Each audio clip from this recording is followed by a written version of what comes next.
But and he was a kind of, as you said, I can't remember the guy's name from Pet Sematary. He was an odd-looking kid. Miko Hughes. Is that who you're thinking about? Oh, no, you mean Children of the Corn. Children of the Corn, sorry. Jesus, Miko was cute. And he was, as Frank said, very similar, or as Dave said, I think, very similar to the kid from Pet Sematary. So there was something really... did it again. Children of the Corn. Oh, sake. There's our blooper at the beginning. Yeah, Children of the Corn. I'll do that again. And right. And as Dave said, he was very... you froze. Yeah, okay. And as Dave said... Shut up, McRae. Okay, here we go. Okay, and as Dave said... Okay. Beep. Oh, fuck's sake. Hello, everyone. Frank and Darren back again. TSL. And we're talking and continuing the discussion of the best and worst of the Nightmare on Elm Street franchise. And this time, we are talking about Part 5, The Dream Child.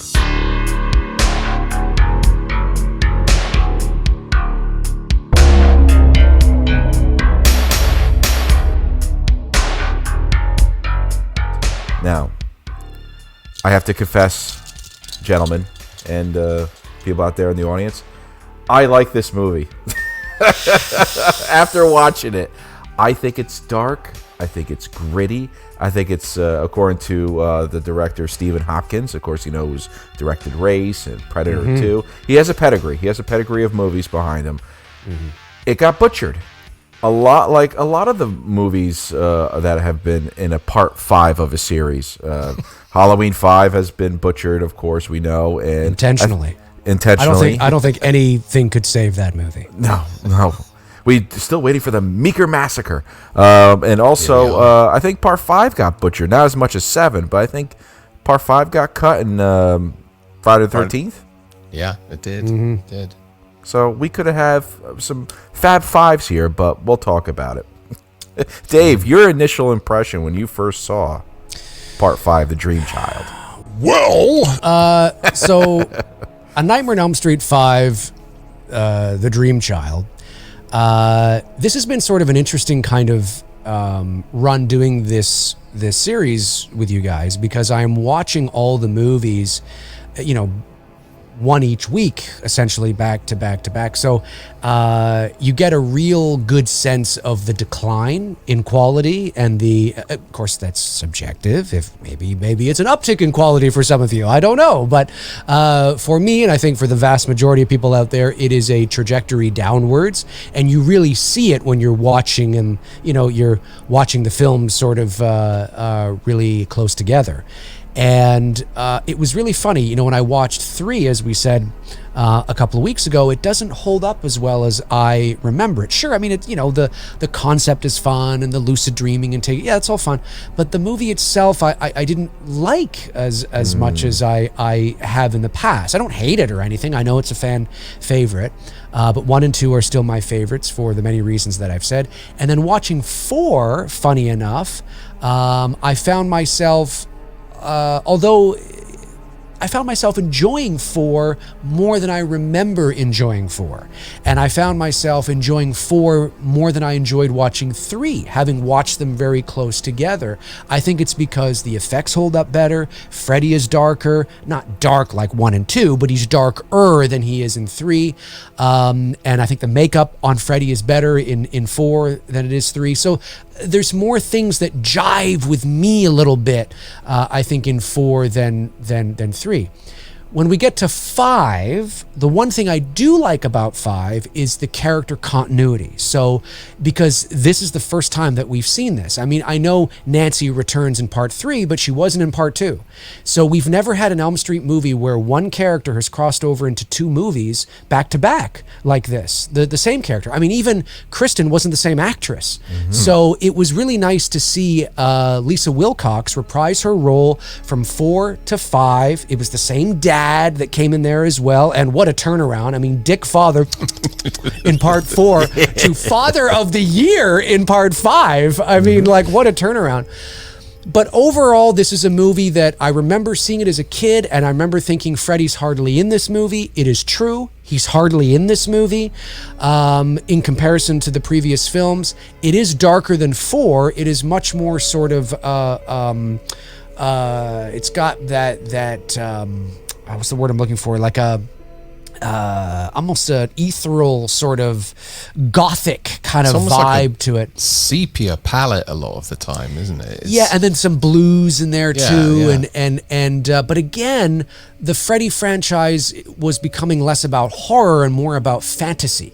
And it was very fantasy-like, very surreal, which of course makes sense, I guess, if you're doing with dreams. But Freddie just kind of shows up, does his thing, and leaves. He's not this, although he gets top billing, Robert gets top billing. Freddie in the later sequels almost isn't really the star of the movie. I'm not afraid of Freddie. It's the dream sequences. It's the sensationalism of the dream sequences that are interesting to watch. And then Freddie just suddenly shows up and goes, ching, and then he's gone. He's not really, you know what I mean? 5, I don't like 5. I think it's worse than 4. And I think it's now we've hit sort of the makeup on Freddie is just a real big step down from 4. He's hardly in it. So yeah, I found myself watching it like this a lot of the times. Like I caught myself going, you know, if it wasn't an Elm Street movie and Freddie wasn't in it, and it was just something different about a woman who's dreaming in her child and this evil entity or something that's trying to get, hey, maybe a different discussion. Yeah. Yep. Well, Dave, I hate you now because you're having a different opinion than mine. Well, exactly. We need to hate each other right now. Yes. Darren, am I going to hate you too?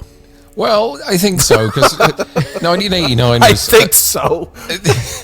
1989 was a shocking year for horror sequels, with Halloween 5, with Jason Takes Manhattan, and this is the highest grossing of all 3 of them. Yeah, and this was the lowest grossing of the Elm Street franchise. Of that year, at least. That doesn't bode well for the other 2. It doesn't at all, does it?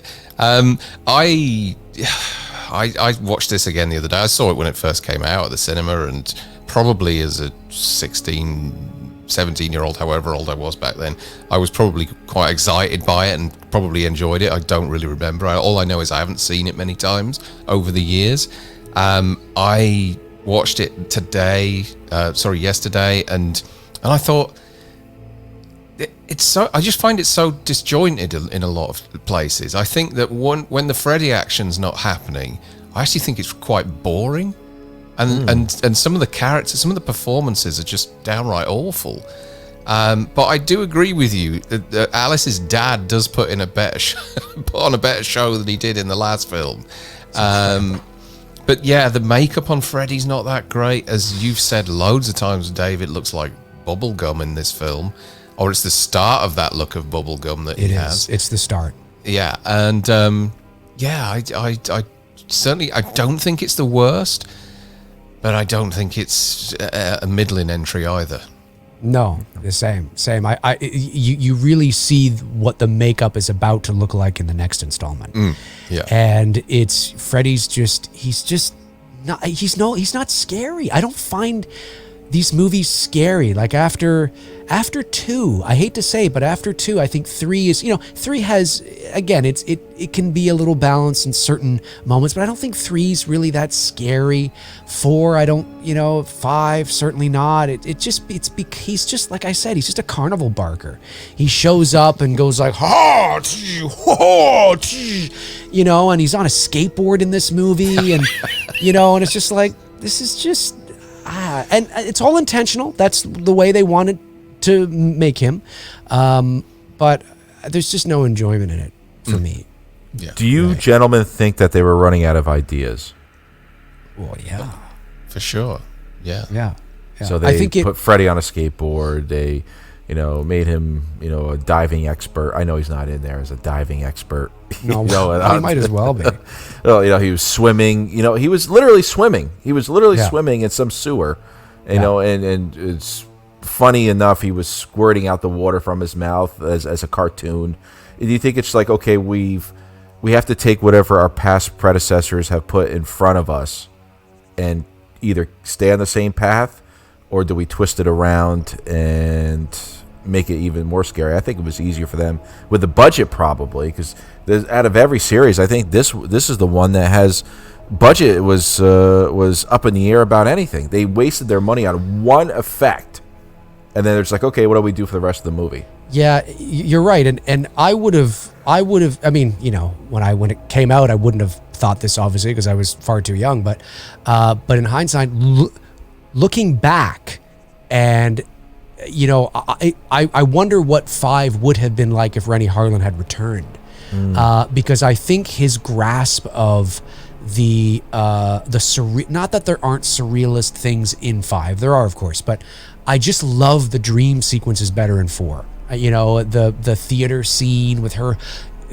going into the screen and seeing her older self. It's just better. Her friends. Yeah. It's just everything. And you know, the time loop and stuff. And Freddie looked better. And I know 4 gets a bad rap. And you know, I've often said in the past, I've said that I didn't like 4. But looking at it again, watching things so close together, I think 4 holds up better than 3. And I think 5 takes it now down a notch again. And yeah, I don't know. I mean, as to Frank's point as well, the budget was absolutely completely slashed, and it was that was interesting why they did that, because the movie before this, part 4, was the most successful of the franchise. But there's a quote you can read online from Stephen Hopkins that says that he had 4 weeks to write the script and 4 weeks to shoot. Jesus. So there was a total of around about 8 weeks, That's 8 to 9 weeks between starting and getting it on screen. And productions, you know, it's difficult enough to make a film as it is, but to do it in such a limited time, especially with some of the elaborate effects they use in this, although they're not the best in the series, you know, you can't deny that motorbike scene is one of the best kills of the franchise. Yeah, we're going to talk about We'll go on to that. Yeah. So let's start. Yeah, let's do it. Okay. I just want to say really quick that within this movie, there's a lot of controversial topics that if you dig deep inside, involving a child, involving a mum. Involving... I thought you said a numb, N-O-M. I'm like, what's that? Involving a child, involving a nun, that as a grown-up, I mean, as an adult, you can't not think about, you know, souls going into an umbilical cord of a child, stuff like that. But we'll get onto it, like you said. We'll get onto it. Also, Amanda Kruger in this movie looks nothing like she looked in part 3. Botox. Amanda Kruger in it, not that it has to be the same actress, but in 3 she had very bold features. She was older, sort of, and older, right? In part 5, she has much rounder, cuter features, and younger. Obviously, and you know, so it was noticeable. So, Dave, starting with you, of course, your best character in part 5.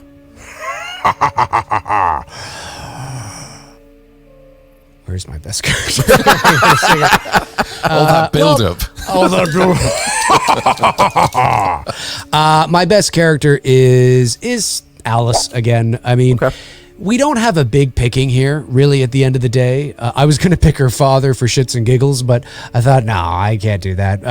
Even though he has the greatest, you know, turnaround in cinematic history, I picked Alice again because I think it was just really nice to see a character carry over into the next movie that is also played by the same actress. And you felt like an attachment to her, and you were rooting for her, and you wanted her to, you know, to make it to the end, which she did, which is also why it's extremely disappointing that's it. And she's not in 6. She's not in Freddie's Dead. Not that would have made the movie any better if it was the same story, but it is too bad. And she's obviously the star and the main girl, and I thought her performance in 5 was, you know, as good as it was in 4, and she was fine with what she was given to do. So I chose Alice. Yeah, that constant. Yeah. Okay. Yeah. Darren, yourself. I kind of agree with Dave. I mean, Lisa Wilcox again is my favourite character, and for the same reasons. It's good to see a character that gets carried over from the previous film without being killed off in the first sort of 20, 30 minutes. She kind of holds this whole thing together, and she does it well. But I don't feel that her character is as strong or as engaging as it was in Part 4. She felt like there was more of an arc to her character in Part 4, and I feel that that she was both physically and emotionally stronger in that film. And you don't get. There was a few traits that she'd learned in Part 4 that she doesn't demonstrate in this film whatsoever. There's none of that physicality in this role. Perhaps it's because she's pregnant. I don't know. I was just going to say, do you think fans would be like, well, she's pregnant, so she's got to take it easy? Yeah, maybe that's the reason. But yeah, it's she's still the best thing about this film. Correct. Yeah, I agree. She's only a little pregnant. Just a little bit. Not quite. I can't remember. Is she in 6? No, she's not. No. Okay. Yeah, that's what I said. It's so disappointing that she wasn't carried over into 6. Not that would have made the movie better, but it's you're starting to kind of like this character, and you want her to, she's got some agency, and you want to see her go on. It's disappointing. And all of a sudden, Part 6 has got a daughter. That's just, anyways, we'll go through that. It's ridiculous. For me, my best character is not Alice. It's actually her father, Mr. Johnson, because I liked his turnaround. I liked him when he redeemed himself after Rick's death. And I'm going to state my opinion. I don't give a shit. And he stood up for Allison when she was when they yes. Get out of here. You think you can just walk this in crap. here? Well, you let them in. Yeah. And you know what it is? For me was the one thing that actually he did a Judy Greer for me. And a Karen, where I hated Karen in H-18, but then I liked Karen in Kills. He redeemed himself from what he was. I mean, Karen wasn't a piece of shit. He wasn't like Mr. Johnson was. But the one line that he says, it's not my best line, but I'm going to say it anyway, is which pulled at me because you know what? I think I was looking at it from a parent. Right. It was the I just hope it's a boy because it would be nice to have a boy run around the house again. That's a good one. It pulled at my heartstrings. Yeah. Well, you got 2 sons, right? I got 2 boys, and that's why Michael always is not around, because it'd be different when he's around. Yeah, for me, it's Mr. Johnson, just because it's the biggest turnaround. He actually became the father, but unfortunately, it took a child's death to do it. Mm-hmm. So. Did anybody see that? Someone in the Slaughtered Lamb Facebook group did a Mr. Johnson movie poster. Yes, brought to you by the Top Hat Productions, I might add. That's my new production company. We won't discuss the Top Hat here. We'll stop it. I just produce circus-related content. That's all I do. Yeah, that's right. Okay, Greatest Showman. I'm doing the sequel. That's Cha-ching. Your worst character, gentlemen, Dave. There's a list that I could choose from. Yeah, but I actually chose Jacob, the kid. I chose the kid, Jacob. I did. Yes. I did. Yes. Okay. Yes. The reason why I chose Jacob is because this is a strange looking kid, man, and I know that his name is look. This is gonna sound so mean. His name is Whit Hartford, I think. Whit Hartford, I think his name is, and he reminds me of that kid. He wasn't really a kid. I don't think he was as young, but that young actor from Children of the Corn. And the one that plays the kind of the leader, what's his name? Whatever. Malachi? No. Jacob? No. Oh. Was it Jacob? Was it Jacob in that one too? I know who you mean. It's not the same actor, but he's got this, and I think he was actually like 19, 20 or something in that film, I think. But he's got an older look to him. And it's just that he's creepy. It's very kind of almost uncanny valley, you know. And maybe if Jacob smiled more, maybe I'd. And this sounds so awful to say. If I'm offending anybody out there who has children, it's not personal. I'm just saying this kid looked emo and sad, and I get it. He's supposed Freddie's to be invading like his a dreams. ghostly apparition. He's not supposed to look cute. I know, but it's just the way his eyes look and the way he is. He's just. I get what Dave is saying. Two good-looking people made the ugliest kid. I just it, you know. I'm just like, this is the. I'm just like, what is this? There is no God. This is God. But I think that's what, and I have trouble rooting for the child, and the way that he becomes Freddie, and it's like, hey, what's going on? I don't have anything against children. I don't have any myself, but that's not the point. The point is that I just feel that Jacob, you know, I had trouble connecting with him. I had trouble connecting emotionally with Jacob. Yes. And that's why he's my worst character. And you just shat on a load of my best moments. But then, Oh, there we go. Here we go again. Oh no! Oh no! Oh no! Oh no! No, this Okay, is Darren, let's hear him. Let's see, hear him. Darren has to win no, me we'll over. come to Darren them. Listen, Darren's fuck gonna you. have to I'm win gonna me change over. them now. Listen, fuck you. Darren just need Darren, but maybe Darren can win me over. Maybe Darren can win me over. I'm Okay. open. I'm open. I'm not like those people on the internet and in the comment sections. No, it's this way. No, I'm open to having my mind changed. I'm open. Darren, your worst character. My worst character is Greta's mom. I mean, she's only in it for kind of two okay. brief moments, but everything she says Got is money. delivered in such a patronizing and kind of condescending way.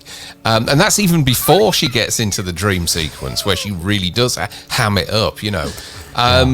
There's that scene in the car park at the stars when she turns around and says something. I'm paraphrasing now, but she turns around and says something like, "Honey, should a cover girl like you really be putting that in your body?"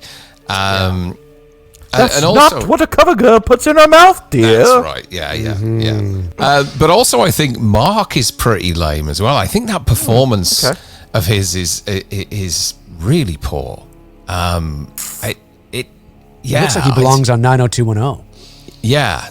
Which is basically a year before the show came out, so not a big deal. Yeah. Now his performance is pretty poor in this. So Greta's mom, and I guess as a little kind of, you know, honorable mention, Mark as well. Okay.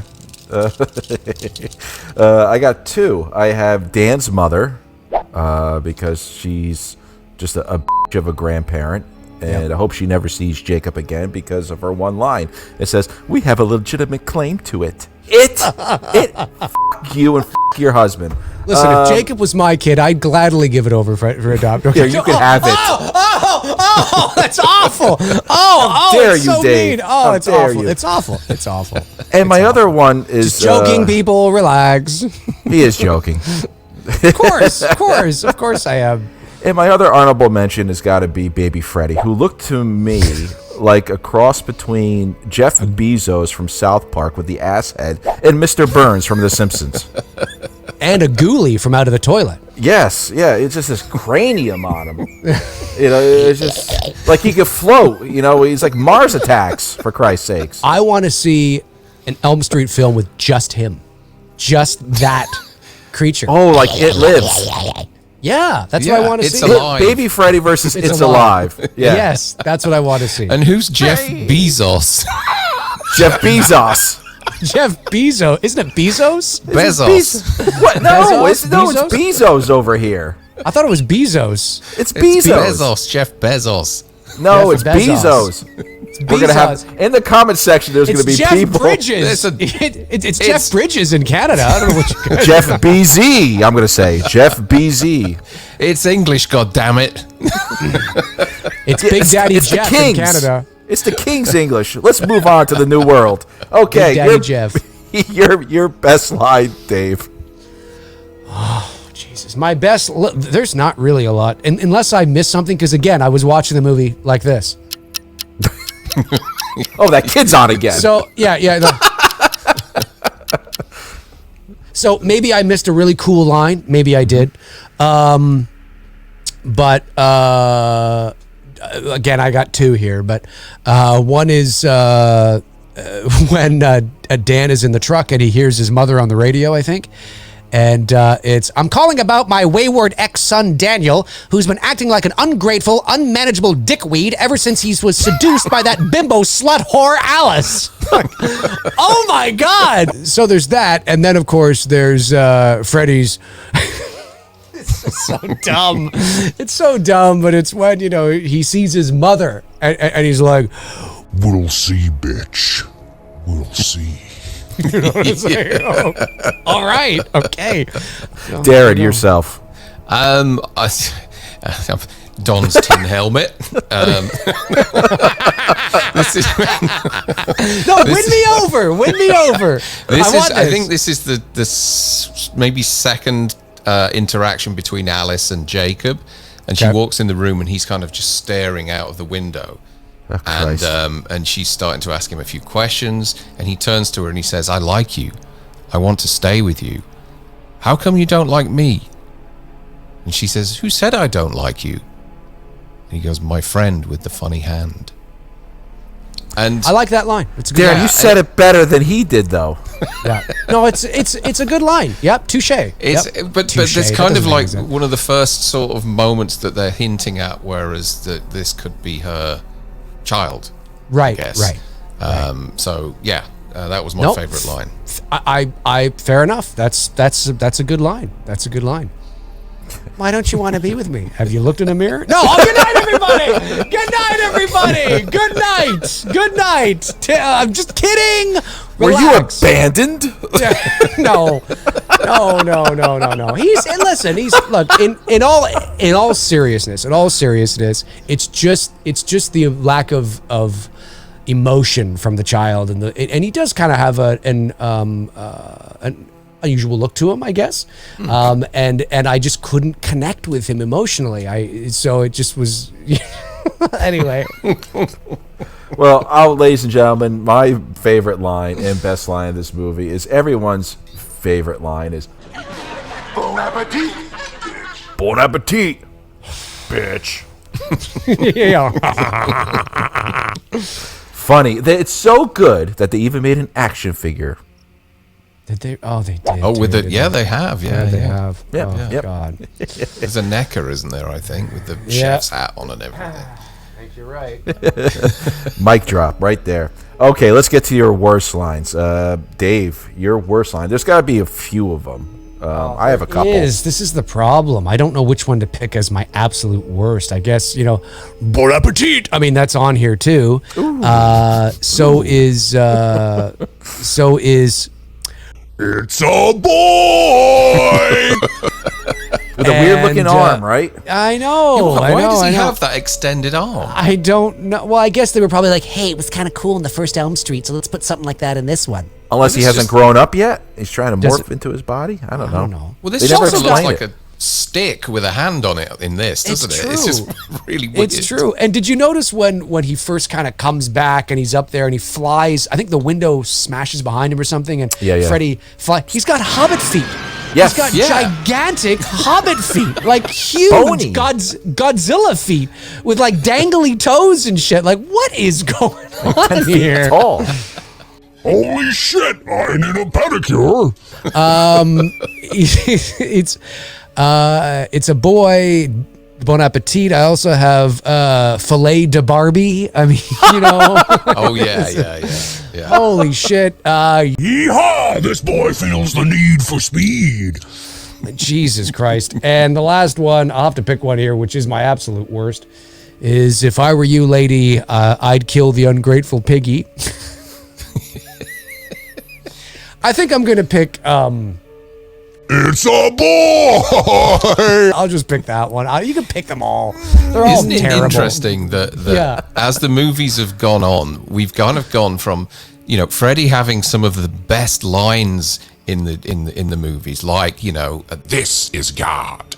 and you are all my children now, and Daddy can't help you now, and all those different lines that he came up with, which were all nominated as our favorite lines. And now, as we go along, they're all just like these lame quips, which are all our worst lines of the franchise. They're t-shirts, t-shirt lines. If that line, "You are all my children now," was in this movie, it would have gone like this. You're all my children now. Except for that one. You go that way. Okay, all right, enough. The chat room and the comments. Dave, stop picking on Jacob. You're a terrible babysitter. Shout out to Whit Hartford. Darren, your worst line. I think it's that terrible moment where actually I say it's a terrible moment. I don't actually mind the moment.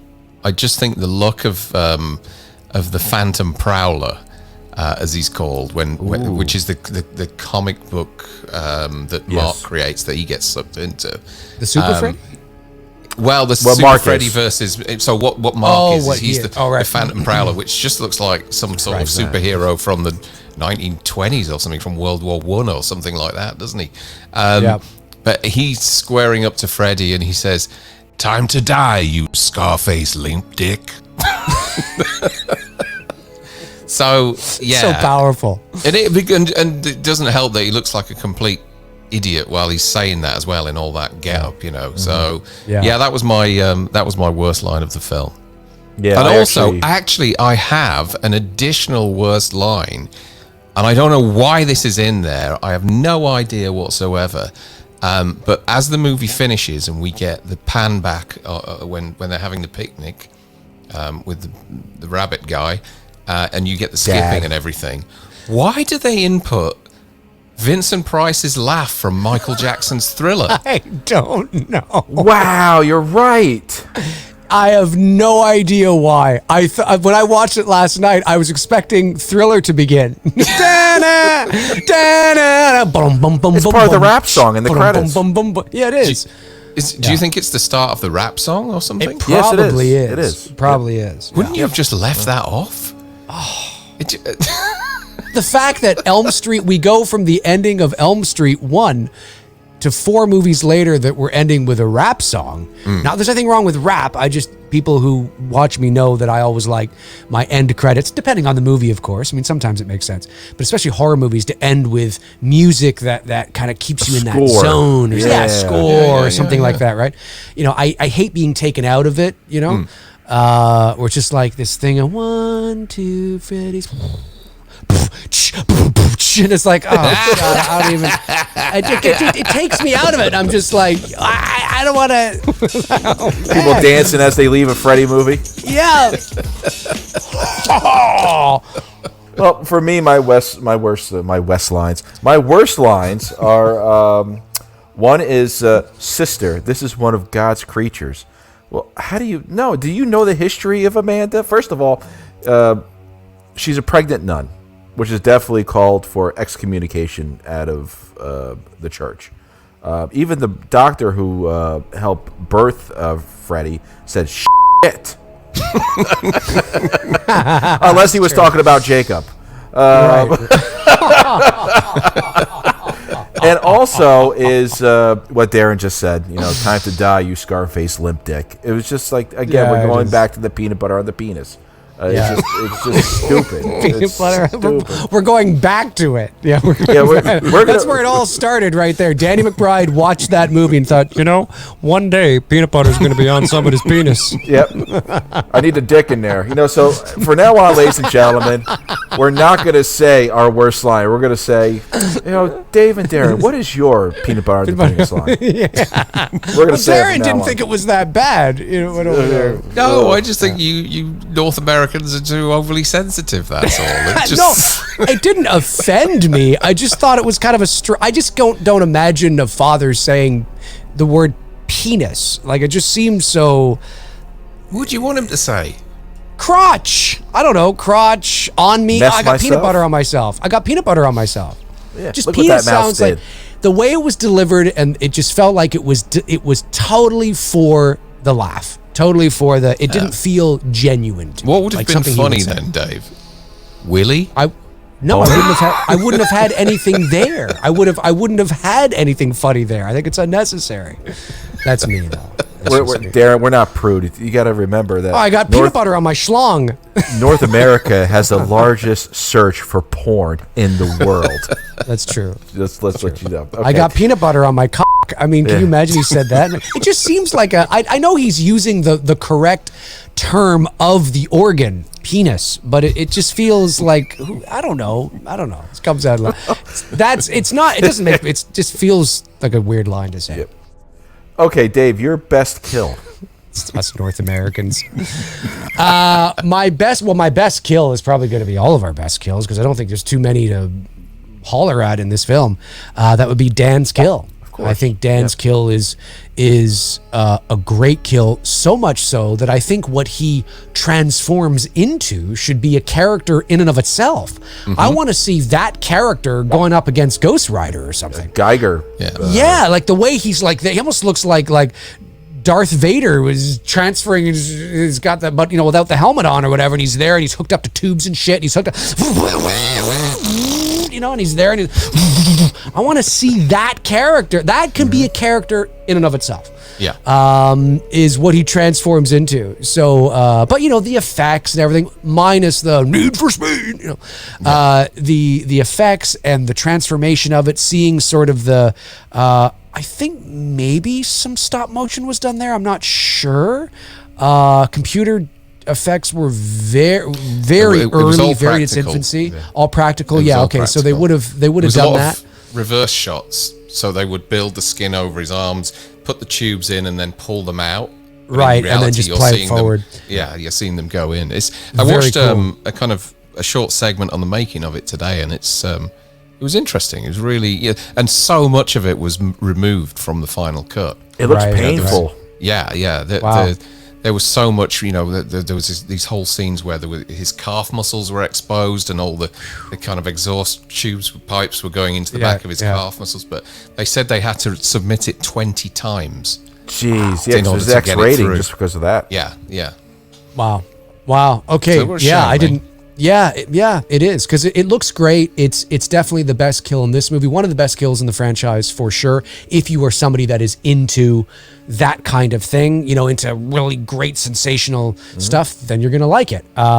It was really well done. And then of course you realize that he had fallen asleep at the wheel, and he. Although what I find funny, you have to suspend your disbelief, but he's lying there at the pool, right, topless, and he gets the call. I need you here, baby. And it was okay. I'm gonna go. He leaves. He's perfectly awake. I mean, he's awake. He's fine. He's coherent. He's there. He gets in his truck, and he's in his truck like not even 30 seconds. He's like, it's like, why is he falling asleep? Why is he? Is it like, is he going across the country to get back to her or something? I mean, why is he suddenly? I think 3 hours later, the radio. Is it the radio that's kind of hypnotizing him or something? Maybe. Oh, okay. Okay. I feel like I'm defending this movie. There you go. And I said I like it. No. There's certain things about it, but as a whole, I just was bored with it. Like you said, Darren, it was just very boring. Yeah.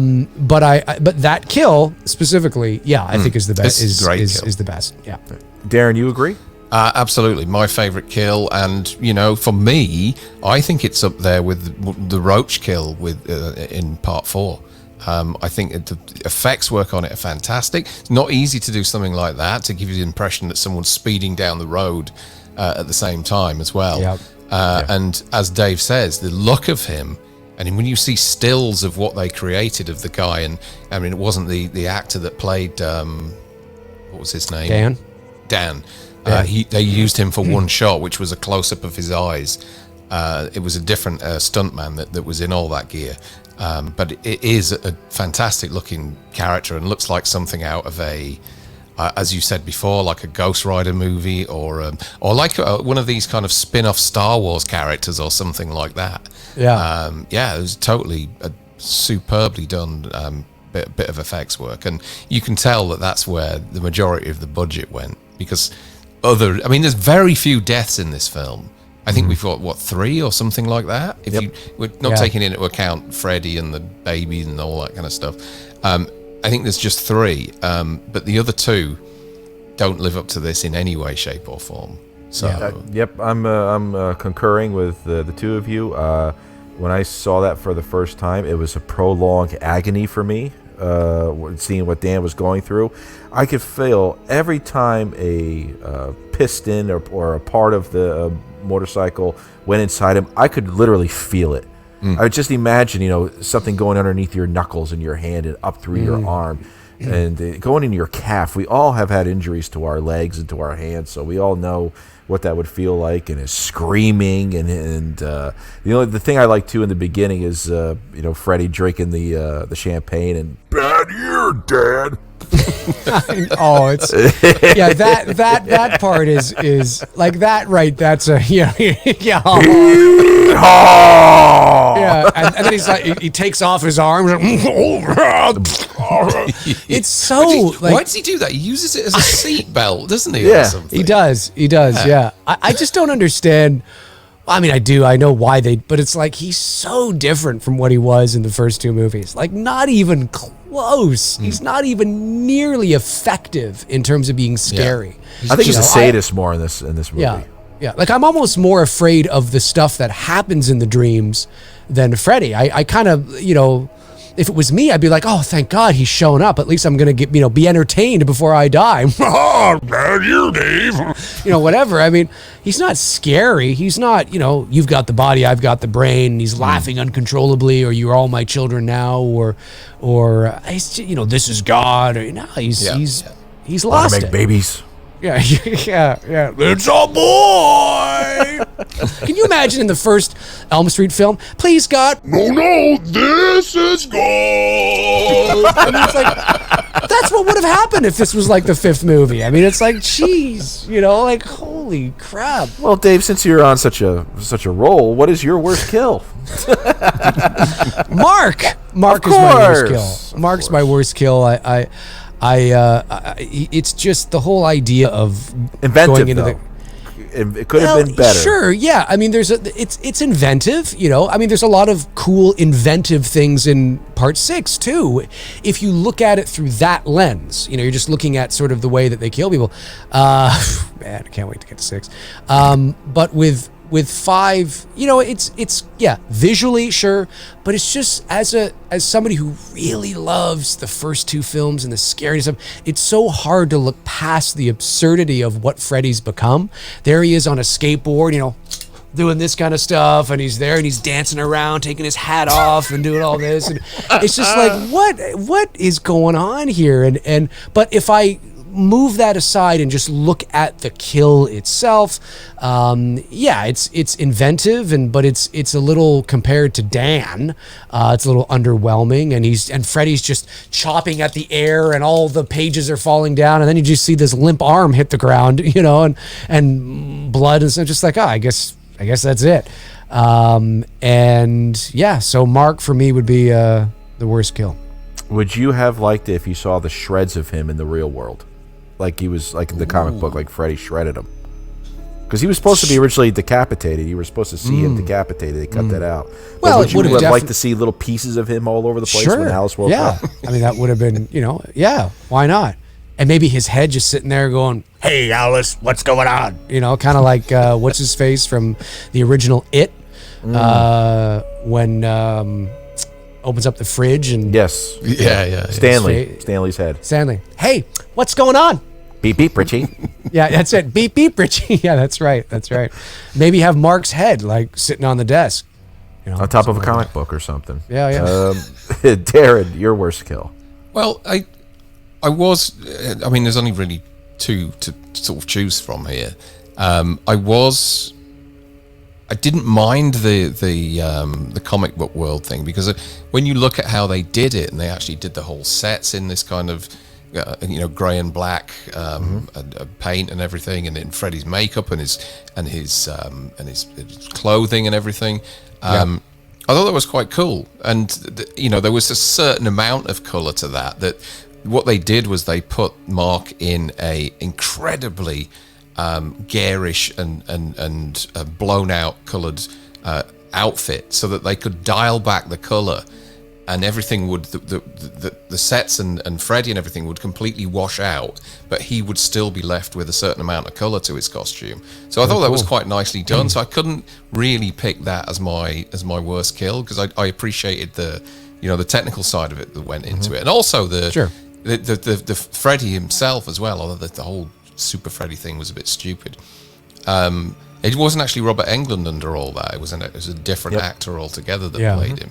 Yeah. But I think my worst kill is Greta. I mean, that whole sequence, that whole surreal sequence with the mother jars with me straight away anyway. It felt like something out of Beetlejuice to begin with. It did. Yes. And I don't think that the effects work in that scene, given how good the effects work is in the motorbike scene. I don't think the effects works particularly good with her stuffed cheeks. It's terrible. And also it did suffer, quite a lot with the censors. And the girl who played Greta has said, look, what we filmed was so much better than what you actually saw. Because he actually feeds her own guts, doesn't he, at one point? Yep. He stabs her in the stomach and he's pulling her own guts out and force feeding her own guts. That's the kind of Freddie I want to. Yeah, exactly. That's the kind of Freddie I want to see. That's that sort of stuff, rather than him just kind of picking little bits up off the plate and shoving it in her face. But that's you know what, you make some good points. That it is, and I don't like the scene. I think Freddie is the chef, and I think the whole idea of just this is ridiculous. It's so spoofy, and like you said, like Beetlejuice or something, or some sort of. It's like, what are we watching? He's in a chef's outfit, bon appetit, all this stuff, and she's and falls. Yeah, you know what? On second thought, maybe I should have chosen that, because I think I chose Mark because it was just, there wasn't much to it. Like everything you talk about in terms of the set design and what they did is fantastic. Yeah, it very creative and whatnot, but the actual kill itself, and I think that's how I think about it when I'm rating it in my mind, the actual kill is just uneventful. Like, you don't see anything, and I think that's why, for me, I chose it as the worst kill. However, to your point, which you make a very good point, is that I have always, and I've said this for years, I hate that scene with the stuffing of the face. Not because it's so stupid, it's so silly, it's so, what am I watching here? A Saturday Night Live sketch? Like, this just looks so dumb. You know what I mean? So you make some good points.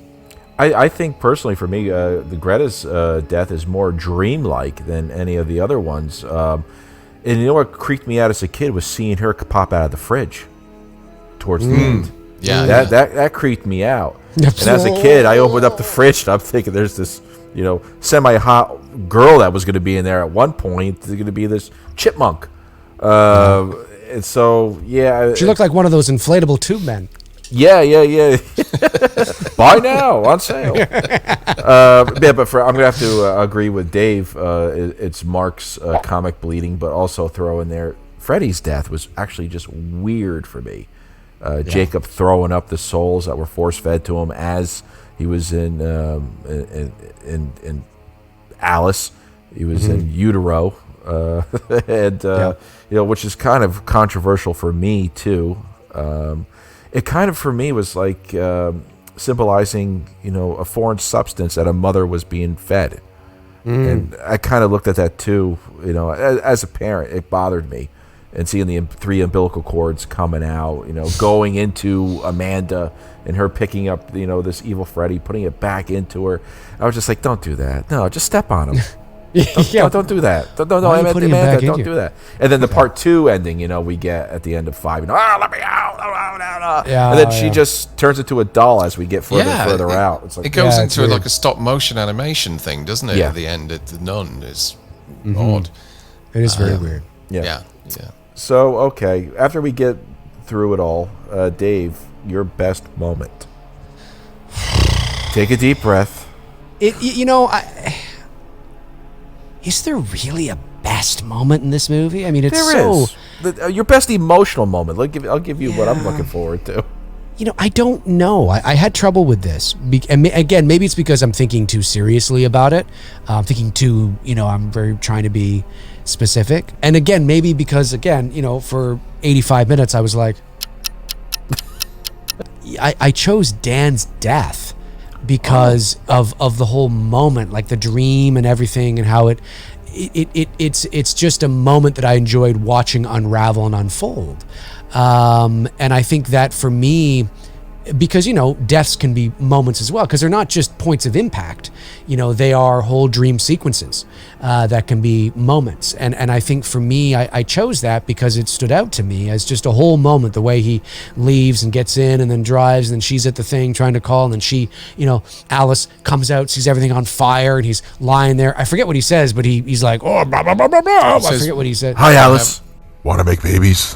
Oh, that's what it is. Okay, yeah. Hi, Alice, want to make, and that kind of stuff. And just that whole moment, I think, for me is what I remember from the movie. Now, Frank and Darren might say something here in a second. I'm like, no, I did like that. That's true, to be fair. But when the movie was done, I remember thinking, and as I was going through my stuff, I remember thinking, I don't know if there's any, it's not as clearly defined for me as past installments. Let's just put it that way.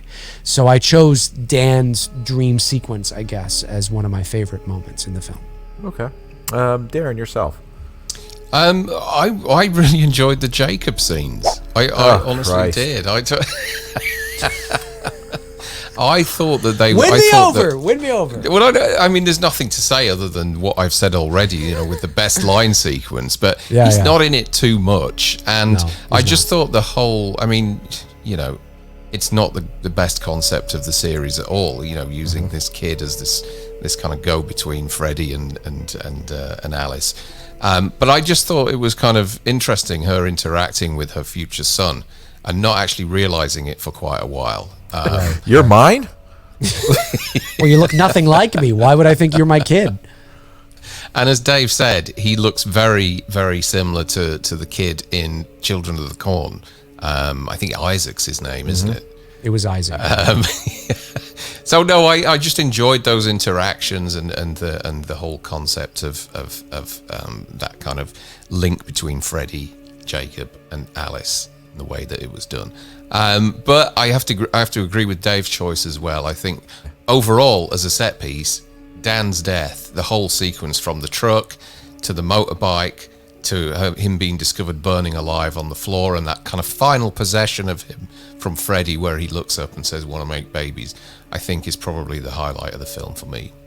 Oh, okay. Yeah.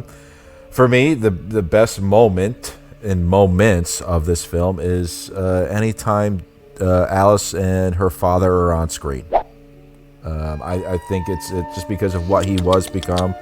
No salad in this one. And I didn't think it was, when I first saw this movie, I didn't put two and two together that was Alice's father at the graduation, because he became this Officer Dewey type character, not sure of himself, didn't want to embarrass his daughter, because like he said, he didn't want to show up and have everyone say, "Oh, there's Alice's father," or drunk.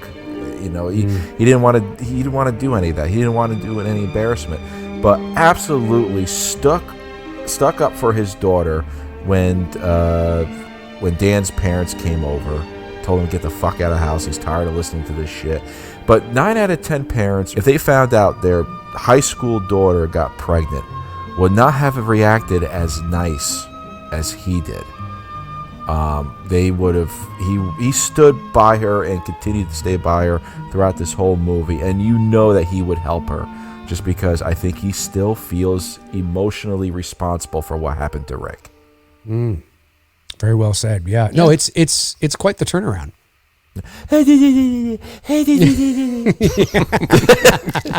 As my grandson, he was going to be a kick-ass father. Now Well, I wait would till have he sees him. Oh Jesus, Dave! Because Dave, the internet, you're like they're the child catcher from gonna- Chitty Bang Bang. Lollipops, all free today.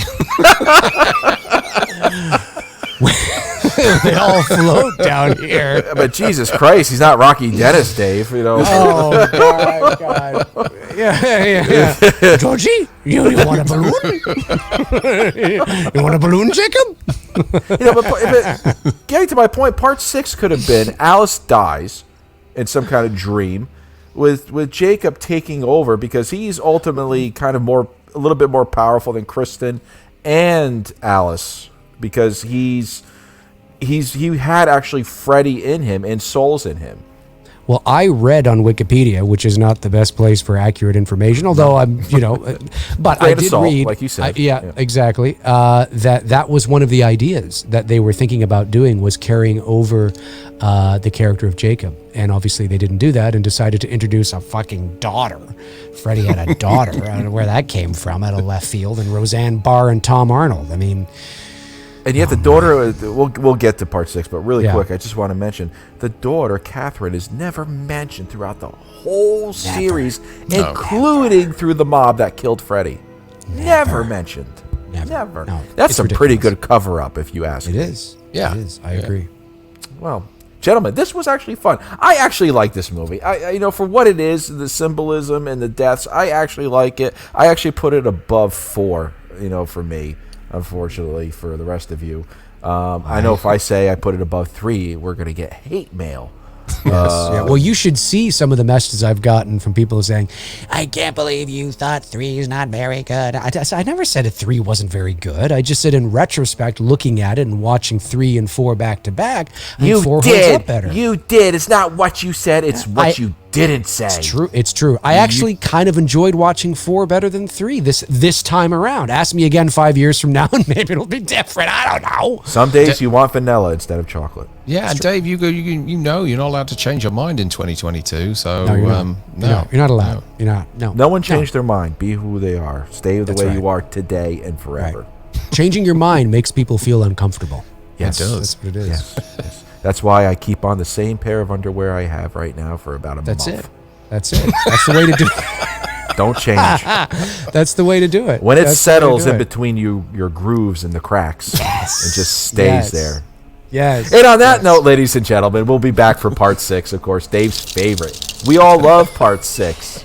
We might actually get 3D glasses and talk throughout that whole series about No screaming while the bus is in motion. Oh, the lines. The lines. Oh, my God. I think that might be a 2-hour. That might be. I might have given away my worst line right there. Oh. Well, on that note, everybody, stick to the roads. And the best luck. Cheers.